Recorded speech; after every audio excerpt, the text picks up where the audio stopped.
السلام علیکم ورحمۃ اللہ وبرکاتہ۔ بسم اللہ الرحمن الرحیم۔ دوستو، حضرت عبد المالک رحمۃ اللہ تعالی فرماتے ہیں کہ کوفہ میں ایک شخص میتوں کے لیے کفن کے کپڑے دیا کرتا تھا۔ ایک دفعہ ایک شخص کا انتقال ہو گیا۔ اطلاع پا کر یہ شخص اس میت کے پاس پہنچا۔ اس کو کپڑے سے ڈھانپ دیا گیا۔ اچانک اس نے سانس لیا اور اپنے چہرے سے کپڑے کو ہٹا کر کہنے لگا، ان لوگوں نے مجھے دھوکہ دیا ہے، مجھے ہلاک کر دیا گیا ہے، یہ جہنم ہے، مجھے ہلاک کر دیا گیا ہے، میرے لیے جہنم ہے۔ ہم نے کہا کہ کہو لا الہ الا اللہ۔ اس نے کہا میں نہیں کہہ سکتا۔ کسی نے پوچھا کیوں نہیں کہہ سکتا؟ اس نے کہا حضرت ابوبکر صدیق رضی اللہ تعالی عنہ اور حضرت عمر فاروق رضی اللہ تعالی عنہ کو میں گالیاں دیا کرتا تھا، اسی وجہ سے نہیں کہہ سکتا۔ دوستو، اسی طرح یہ ان دنوں کی بات ہے جب میں بمبئی میں تھا۔ وہاں ایک سیٹ ایسا بھی تھا جو اس وسیع و عریض شہر کے تقریباً سبھی حلقوں میں خاصا معروف تھا۔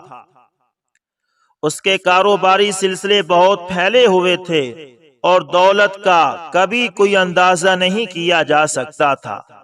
قسمت کا کچھ ایسا چکر تھا کہ جس کام میں ہاتھ ڈالتا منافع بخش ہی ہوتا۔ وہ بغیر مخیر بھی بہت تھا، یتیموں بیواؤں کی بہت مدد کرتا اور اکثر کو ماہوار وظائف بھی مہیا کرتا تھا۔ علاوہ ازیں حکومت کے بعد خیراتی کاموں میں بھی بڑھ چڑھ کر حصہ لیتا تھا۔ کرنا خدا کہ ایک دن یہ سیٹ صاحب فوت ہو گئے۔ لوگوں کو بہت رنج ہوا اور جب جنازہ اٹھا تو ایک مخلوق ہمراہ تھی۔ میں بھی اس ہجوم میں شامل تھا اور سوچ رہا تھا کہ سیٹ کتنا خوش نصیب ہے کہ اس کے جنازے میں اتنے زیادہ لوگ شامل ہیں۔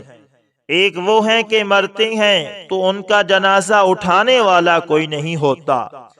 میں انہی سوچوں میں خدا جانے کب تک غلطاں رہتا اگر ایک حسین و جمیل شخص جو گھیرو رنگ کا لباس زیبا تن کیے تھا اچانک ہی کہیں سے نمودار ہو کر جنازے میں شریک نہ ہو جاتا۔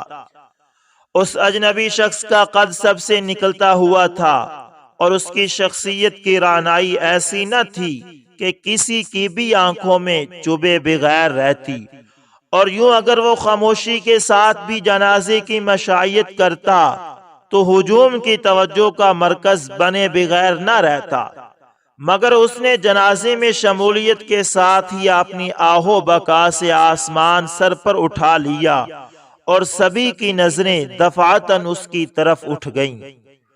وہ اس سے بے نیاز بے تحاشا روئے چلا جا رہا تھا۔ لوگ حیران تھے کہ یہ شخص کون ہو سکتا ہے۔ اس جمع غفیر میں کوئی فرد بھی اسے نہ جانتا تھا، تاہم اس کے غم اور پریشانی سے، اس کے گریہ و بکا سے ہم یہ اندازہ لگا رہے تھے کہ یقیناً یہ کوئی سیٹ کا قریبی رشتہ دار ہے جو کہیں دور پار سے آیا ہے، اور اگر رشتہ دار نہیں تو پھر سیٹ کا اس سے سلوک یقیناً انتہائی فیضانہ رہا ہوگا۔ غرض یہ کہ جنازے میں شامل ہر شخص اپنے طور پر اس کے غیر معمولی غم اور پریشانی کی توجیہ گھڑ کر مطمئن ہو گیا۔ وہ حسین و جمیل شخص اس اندازے سے آہو بکا کیے چلا جا رہا تھا کہ دیکھنے والے اور سننے والوں کے کلیجے شک ہو رہے تھے اور آنکھیں تر۔ جنازہ جب قبرستان پہنچا تو اس نے تدفین میں بھی انتہائی دل سوزی، مستعدی اور گریہ و زاری سے حصہ لیا۔ تدفین سے جب فراغت پائی جا چکی تو اس اجنبی نے اچانک شور مچانا شروع کر دیا کہ سیٹ کو سپرد خاک کرتے وقت میری 10,000 کی ہنڈی قبر ہی میں رہ گئی، اسے نکالا جائے۔ اس زمانہ میں 10,000 کی رقم 10 لاکھ سے کم نہ تھی، مگر پھر بھی لوگ متذبذب تھے کہ ہنڈی نکالنے کے لیے قبر کھولی جائے یا نہ کھولی جائے، کیونکہ بہت ممکن تھا کہ ہنڈی کہیں اور گری ہو اور اسے اب پتہ چلا ہو۔ چنانچہ جب لوگوں نے اسے اس خدشے اور امکان کا اظہار کیا تو اس حسین و جمیل شخص نے بااصرار کہا کہ مجھے پورا یقین ہے کہ ہنڈی قبر ہی میں گری ہے، کیونکہ جنازہ پڑھتے وقت وہ میری جیب میں تھی۔ ویسے بھی قبر ابھی ابھی تو بنی ہے، اسے دوبارہ کھولنے میں حرج ہی کیا ہے؟ کوئی معمولی رقم کا تو معاملہ نہیں ہے کہ اس کے لیے تگ و دو ہی نہ کی جائے۔ اس کی اس بات پر کچھ اور لوگ بھی اس کے ہم نوا بن گئے اور پھر قبول کر کے ہنڈی نکالنے کا فیصلہ ہو گیا۔ قبر کھولی جانے لگی۔ میں قبر کے بالکل کنارے پر کھڑا تھا اور بہت انہماک سے یہ پوری کاروائی دیکھ رہا تھا اور اس کام میں تھوڑا بہت ہاتھ بھی بٹا رہا تھا۔ ابھی آدھی سے بھی تھوڑی ہی قبر کھولی جا سکی ہوگی کہ اچانک ایک بہت بڑا شعلہ لبکا، جس پر قبر کھولنے والے چیخیں مارتے ہوئے پیچھے کو دوڑے اور کچھ دور جا کر بے ہوش ہو کر گر پڑے۔ بعض افراد نے جی کھڑا کر کے قبر کے اندر جھانکا، لیکن وہ بھی چیخیں مارتے ہوئے الٹے پاؤں واپس بھاگے اور ان میں بھی کچھ حواس کھو بیٹھے۔ کیسے بتاؤں قبر کے اندر کا منظر کیا تھا؟ آج بھی مدتیں گزر جانے کے بعد اس منظر کا تصور کرتا ہوں تو روح فنا ہو جاتی ہے، سکون غارت ہونے لگتا ہے۔ جس وقت قبر کھولنے والے چیخ مار کر پیچھے کو دوڑے، میں اس وقت قریب ہی کھڑا تھا اور چونکہ خاصا نہ ڈر واقع ہوا تھا، اس لیے حیرت و تجسس کے ملے جلے جذبات کے ساتھ میں نے بھی قبر کے اندر جھانکا۔ اف، وہ منظر، وہ روح فرسا منظر اللہ تعالیٰ کسی دشمن کو بھی نہ دکھائے۔ وہی سیٹھ جس کی موت پر میں ابھی رش کر رہا تھا اور جسے قبر میں ہم نے ابھی ابھی قبلہ رخ لٹایا تھا، اب اس کا حال یہ تھا۔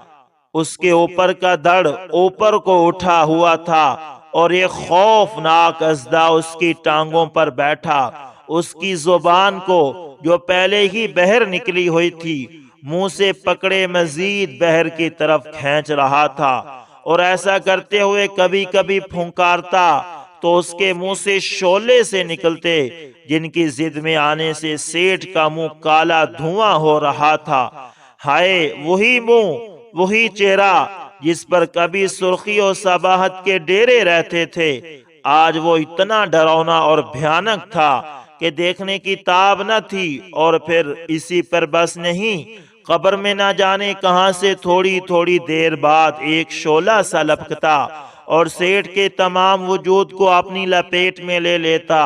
سوچتا ہوں کہ جب یہ منظر دیکھنے والوں کے حواس گم ہو رہے تھے تو جس پر یہ سب کچھ بیت رہا تھا اس کا کیا حال ہوگا؟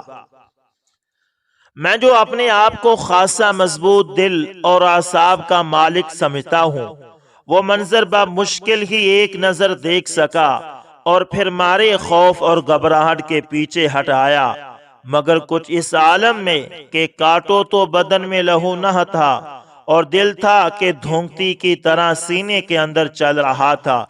قبرستان میں موجود دیگر افراد کی حالت بھی مجھ سے کچھ مختلف نہ تھی، بلکہ اور زیادہ برتر تھی۔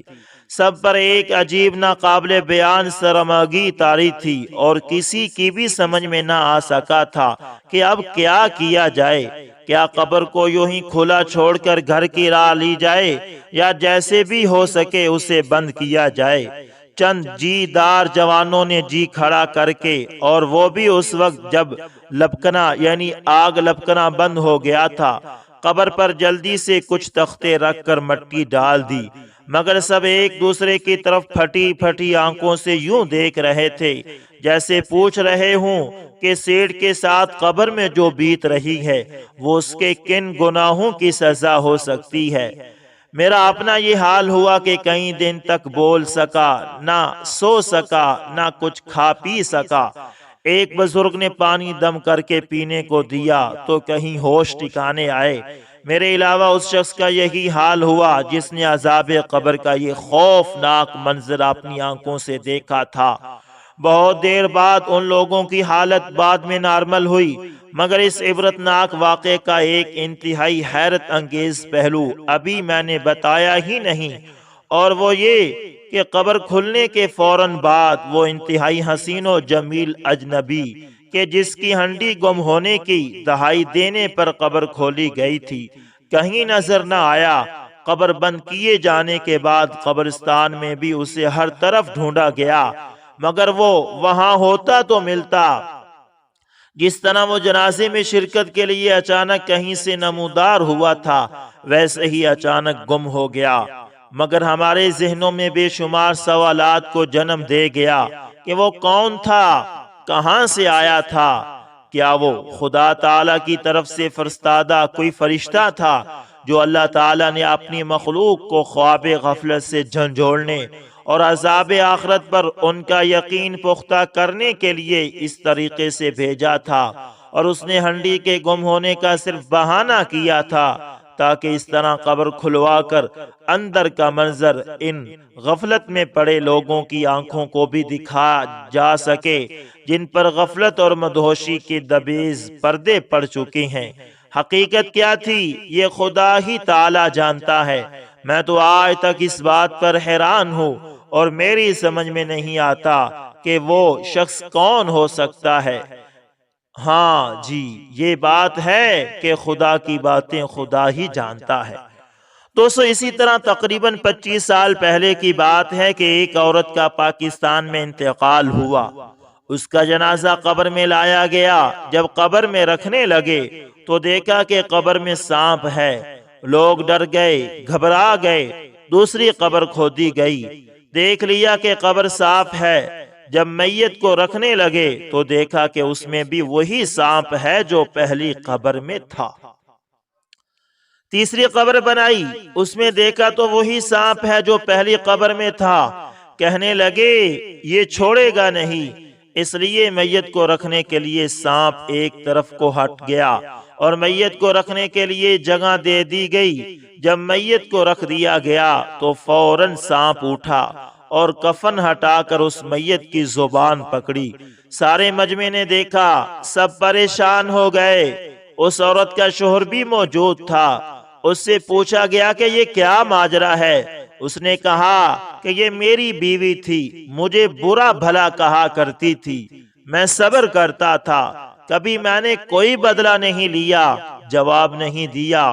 سب مجمع نے کہا کہ بھائی اس کی خطا کو معاف کر کے دعائے مغفرت کرو۔ سب نے دعائے مغفرت کی۔ شوہر نے بھی اس کی خطا معاف کر کے دعائے مغفرت کی۔ اب جو دیکھتے ہیں تو سانپ نہیں ہے۔ اس کے بعد فرمایا کہ کبھی کبھی اللہ تعالی عالم قبر کا منظر بندوں کو دکھلا بھی دیتا ہے تاکہ وہ ڈریں اور معاصی سے بچیں۔ یہ ملفوظات فقیہ الامت ہیں۔ دوستو اس لیے عورتوں کو چاہیے کہ وہ اپنے شوہروں کی ناقدری نہ کیا کریں، برا بھلا نہ کہا کریں۔ دوستو اسی طرح حضرت عیسیٰ علیہ السلام کا ایک ویران گاؤں پر گزر ہوا۔ آپ علیہ السلام نے خدا تعالیٰ سے دعا فرمائی کہ اس کو گویائی عطا فرمائے۔ چنانچہ اللہ تعالیٰ نے ان کی خاطر اسے گویائی عطا کر دی، اور وہ گاؤں کہنے لگا، اے روح اللہ آپ کیا چاہتے ہیں؟ آپ نے پوچھا تجھے ویران ہوئے کتنا زمانہ گزرا؟ اس نے کہا 4000 برس۔ پھر آپ نے پوچھا تجھ میں کتنے لوگ آباد تھے؟ اس نے کہا یہ تو مجھے معلوم نہیں، مگر اتنا کہہ سکتا ہوں کہ ایک ایک نام کے 40,000 مجھ میں آباد تھے۔ آپ نے پوچھا ان کی ہلاکت کا کیا سبب ہوا؟ اس نے کہا ان کے پاس ایک سونے کا بت تھا جس کی ہر روز 1000 آدمی خدمت کیا کرتا تھا، اور ہر شب کو 1000 عورتیں اس کی خدمت گزاری میں لگی رہتی تھی، اور ہر روز 7 بار ان کا بادشاہ اس کو سجدہ کیا کرتا تھا، اور ایسا ہی ہر شب کو اس کے سجدے میں مشغول رہتا تھا، اور وہ لوگ کہا کرتے تھے کہ اس کے سوا ہم کسی کو پروردگار نہیں پہچانتے۔ چنانچہ ایک بار تمام شب اس کے پاس لہو طرب میں مشغول رہے، اور اس پر خدا تعالی نے ان سب کو زمین میں دھنسا دیا۔ احسن الحکایات۔ دوستو اسی طرح حضرت اسماعی رحمت اللہ تعالی کہتے ہیں کہ میرے باپ کا بیان ہے کہ میں نے حجاج کو خواب میں دیکھا اور پوچھا اللہ تعالیٰ نے تیرے ساتھ کیا کیا؟ اس نے جواب دیا کہ میں نے دنیا میں جتنے قتل کیے تھے ہر ایک کے بدلے مجھ کو قتل کیا۔ پھر میں نے 1 سال کے بعد حجاج کو خواب میں دیکھا اور حال پوچھا تو اس نے کہا کیا تو نے گزشتہ سال مجھ سے نہیں حال پوچھا تھا؟ دوستو اسی طرح حضرت عمر بن عبدالعزیز رحمت اللہ تعالی فرماتے ہیں کہ میں نے حجاج کو خواب میں اس حال میں دیکھا جیسے مردار پڑا ہوا ہے۔ میں نے کہا یہ کون ہے؟ آواز آئی کہ اگر تو اس مردار سے سوال کرے تو یہ جواب دے گا۔ چنانچہ میں نے اس مردار کو ٹھوکر ماری تو اس نے اپنا سر اٹھایا اور آنکھیں کھول دی۔ میں نے پوچھا تو کون ہے؟ اس نے جواب دیا میں حجاج بن یوسف ہوں۔ میں خدا تعالیٰ کے حضور پیش ہوا تو اس کو بڑا غضبناک پایا اور میں نے جتنے قتل کیے تھے ہر قتل کے بدلے مجھ کو قتل کیا گیا، اور اب میں اللہ تعالیٰ کے حضور کھڑا کیا گیا ہوں کہ جنت کا حکم ہوتا ہے یا جہنم کا۔ دوستو اسی طرح حضرت عیسیٰ علیہ السلام ایک بستی سے گزرے جس میں سب لوگوں کو مردہ پایا اور وہ گلیوں میں منہوں کے بل گرے پڑے تھے۔ حضرت عیسیٰ علیہ السلام اس سے بہت متعجب ہوئے اور فرمایا اے حواریو، یہ سب لوگ اللہ کے عذاب اور غضب کی بھینٹ چڑھ گئے۔ اگر یہ اللہ تعالیٰ کی خوشنودی میں مرتے تو ایک دوسرے کو دفن کرتے۔ انہوں نے عرض کیا اے روح اللہ، ہم چاہتے ہیں کہ ان کے قضیہ اور قصے کو معلوم کریں۔ تو حضرت عیسیٰ علیہ السلام نے اللہ تعالیٰ سے اس کے متعلق دعا فرمائی تو ان کی طرف اللہ تعالیٰ نے وحی فرمائی کہ جب رات کا وقت ہو تو ان کو بلانا، یہ تمہیں جواب دیں گے۔ جب رات آئی تو حضرت عیسیٰ علیہ السلام ایک بلند جگہ پر چڑھ گئے اور پکارا اے بستی والو، تو ان میں سے ایک شخص نے ان کو جواب دیا لبیک یا روح اللہ۔ فرمایا تمہارا کیا قضیہ، تمہارا کیا واقعہ ہے؟ عرض کیا اے روح اللہ، رات کو ہم عافیت سے سوئے تھے لیکن صبح کو ہلاکت میں جا گرے۔ فرمایا ایسا کیوں ہوا؟ عرض کیا ہماری دنیا سے محبت کی وجہ سے، بدکاروں کی فرما برداری کی وجہ سے۔ حضرت عیسیٰ علیہ السلام نے فرمایا دنیا سے تمہاری محبت کیسی تھی؟ کہا جس طرح سے بچے کو ماں سے ہوتی ہے، جب وہ سامنے آئی ہم خوش ہوئے، جب چلی گئی ہم غمگین ہو گئے اور رونے لگے۔ حضرت عیسیٰ علیہ السلام نے فرمایا اے فلانے، تیرے ساتھیوں کو کیا ہوا؟ وہ کیوں نہیں جواب دیتے؟ کہا ان کو طاقتور سخت فرشتوں کے ہاتھوں دوزخ کی لگام پڑی ہوئی ہے۔ فرمایا پھر تو نے مجھے کیسے جواب دیا؟ تو بھی تو ان میں سے ہی ہے۔ کہا ہوں تو میں ان میں، لیکن ان میں سے نہیں ہوں۔ جب ان پر عذاب آیا تو ان کے ساتھ مجھ پر بھی آ پڑا۔ میں اس وقت دوزخ کے کنارے پر لٹکایا گیا ہوں۔ مجھے پتہ نہیں مجھے اس سے نجات ملے گی یا اس میں جھونک دیا جاؤں گا۔ اللہ تعالی ہم سب کو محفوظ رکھے۔ حلیہ ابو نعیم بحر الدمو، آنسوؤں کا سمندر۔ دوستو اسی طرح ایک اور شخص کا بیان ہے کہ میرا ایک پڑوسی حضرت ابو بکر صدیق رضی اللہ تعالی عنہ اور حضرت عمر فاروق رضی اللہ تعالی عنہ کو برا بھلا کہا کرتا تھا۔ جب اس کی وفات ہو گئی تو میں نے اس کو خواب میں دیکھا، وہ کانا نظر آ رہا تھا۔ میں نے اس کی وجہ پوچھی تو اس نے بتایا کہ میں نے رسول اللہ صلی اللہ علیہ وسلم کے اصحاب کی شان میں گستاخی کی، اس کی پاداش میں میرے اندر یہ نقص پیدا کر دیا گیا۔ یہ کہہ کر اس نے اپنا ہاتھ اس آنکھ پر رکھ دیا جو کہ غائب تھی۔ دوستو اسی طرح حضرت ثابت بنانی رحمت اللہ تعالی فرماتے ہیں کہ میں ایک قبرستان میں گیا، میرے دل میں کچھ خیالات آئے۔ اچانک ایک ہاتف نے آواز دے کر کہا اے ثابت، اگرچہ تو ان قبروں کے مردوں کو پرسکون دیکھتا ہے لیکن قبروں کے بہت سے مردے غم و علم میں بے چین ہیں۔ ثابت کہتے ہیں کہ میں نے ادھر ادھر دیکھا لیکن کوئی شخص نظر نہ آیا، یہ آواز قبروں ہی سے تھی۔ دوستو اللہ تعالیٰ سے دعا ہے کہ اللہ تعالیٰ ہمیں مرنے سے پہلے مرنے کی تیاری کرنے کی توفیق عطا فرمائے۔ دوستو سچ یہ ہے کہ قبر کا معاملہ بہت سخت ہے۔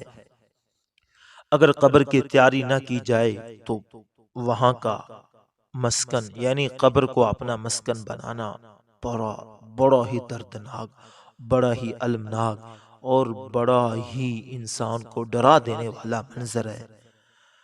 دوستو اللہ تعالیٰ سے دوستی لگائیں، قبر کی تیاری کریں، اللہ سے معافیاں مانگیں اور ایسے اعمال کریں جو آپ کو قبر کے لیے فائدہ مند اور سود مند ثابت ہوں۔ اس لیے یہ رمضان کا مہینہ ہے، اس کے اندر جتنا بھی اللہ کو راضی کیا جا سکتا ہے کریں اور اللہ کو منایا جا سکتا ہے منائیں، گناہوں سے توبہ کریں، اگر کسی کو ناراض کیا ہوا ہے تو اس سے معافی مانگیں۔ دوستو امید کرتا ہوں ویڈیو اچھی لگی ہوگی، پسند آئے تو لائک شیئر کامنٹ لازمی کریں، اور اگر آپ ہمارے channel ES information T V پر نئے آئے ہیں تو اس کو بھی لازمی سبسکرائب کریں اور ساتھ میں بیل کے نشان کو دبانا بھی نہ بھولیے گا تاکہ ہر نئی ویڈیو کا نوٹیفیکیشن آپ لوگوں تک پہنچتا رہے۔ دوستو ملتے ہیں کسی نیکسٹ اچھی سی ویڈیو کے اندر، تب تک کے لیے اللہ حافظ، جزاکم اللہ خیر۔